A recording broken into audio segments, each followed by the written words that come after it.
And because they are departing, our Nigerian youth, for instance, is becoming westernized. And because they are becoming westernized, our parents are not encouraging them to observe the activities of their own fathers, what their fathers inherited and passed over to them, and then they are not actually imbibing it in their children. So we need to actually encourage the youth and let the youth begin to see our core values, because culture is about value. Culture is about way of life. Even see themselves as one. Yes, as one. Culture is about way of life. Elders have done. Yeah, culture is about youth from Hausa, see the youth of Yoruba, as one. We from Igbo, see the youth from Edo or whatever as one. Yes. And we are youth. Let us work together. Forget about what our fathers have already done. Yes. This diversity have not even helped any issues. Yes. Let's come together. I think that's exactly what.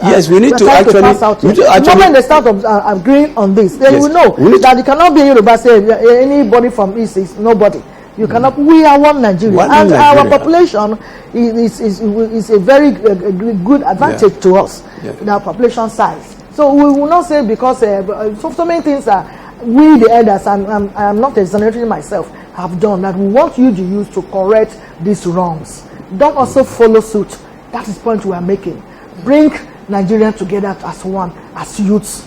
Forget about what we, the elderly ones, have done.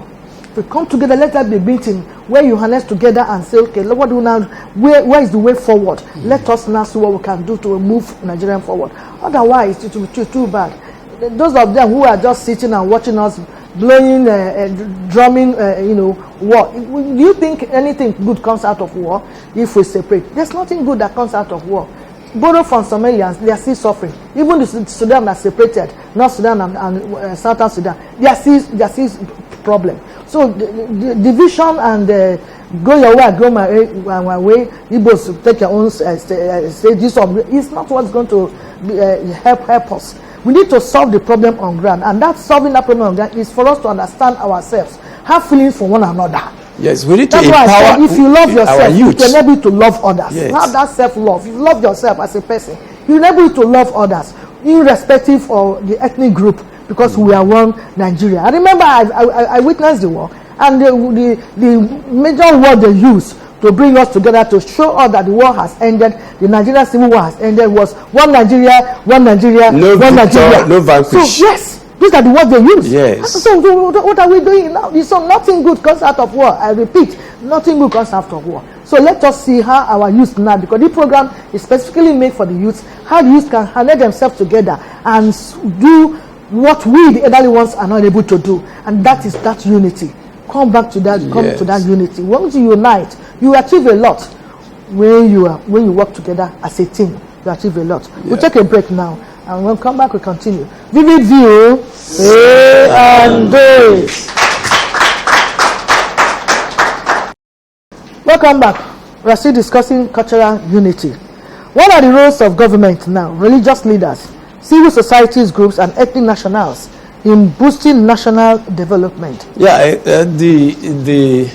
In boosting national development, I think there are a whole lot of things you might want to tell the government. Different groups, yes. Yeah, if these different government, just the one after the other, yes. Okay.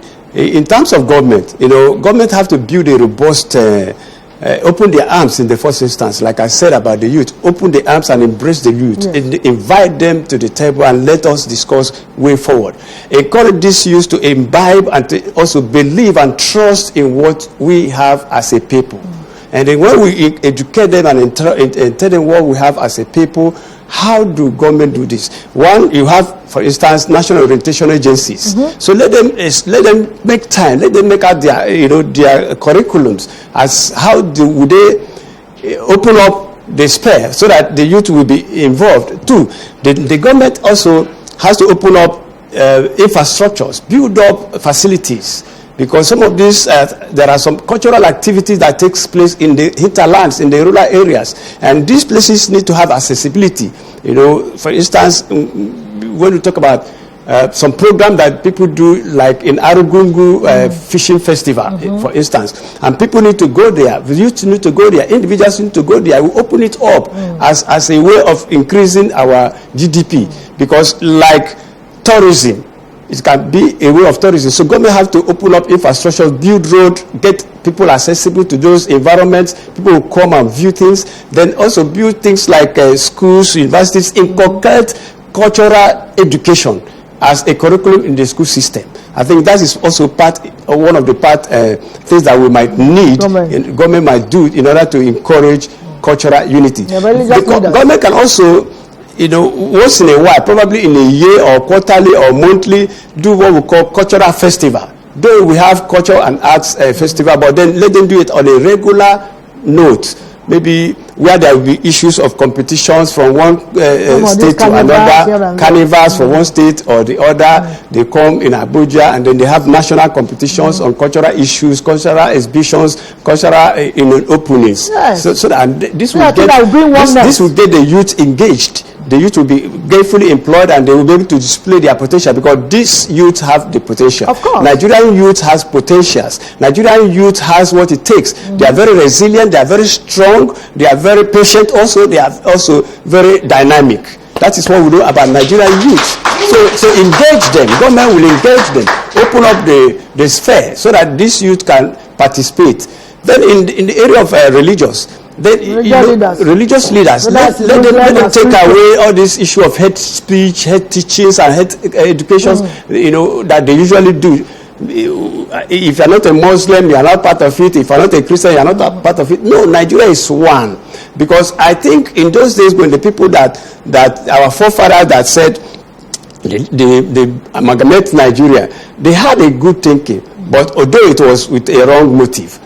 Because the reason, what I'm saying, a wrong motive is that they should have created Nigeria in a way that every ethnic group should be recognized, should be important. None of them should be relegated to the background. Each group in Nigeria should be seen as one indivisible people, so that things can flow and everybody can participate on hand. But we can make it happen. That's what we're discussing. So we can make it happen. Let our religious leaders, civil society, nationals, and all of that. So let everybody begin to cherish one another. All these issues on suspicion, when an Igbo is having a business or doing something with a Yoruba person, that's a suspicion. When an outsider is doing with an Igbo, that's suspicion. No, let us take away all of this in order to become one. And then some of the cultures that we have are very robust and very beautiful, very fine, that equally we can harness in terms of tourism. Yes. I think some time ago at the National Assembly, the eighth National Assembly, when I was able to write a bill, and the bill was talking about I wrote a bill under the auspices of a federal task force, the presidency federal task force. I was the one that wrote a bill concerning tourism. So the tourism aspect is that when we are able to use our cultures, we have a lot of cultural display in Nigeria. For instance, the Igbos, they do Iriji, what they call Iriji, that is New Year Festival. The Yorubas, they do Eyo Festival.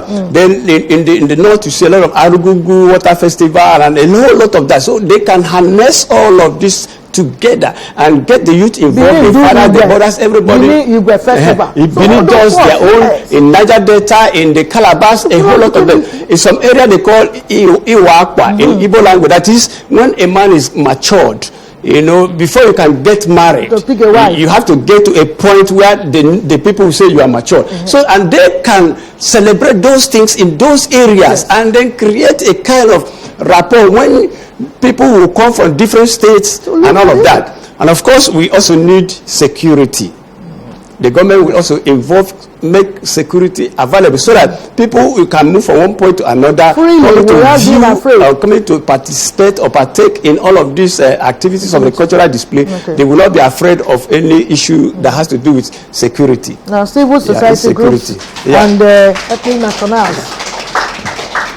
So even in civil society, and then there is a whole lot we can do to achieve this success in terms of unity, in terms of what culture can have.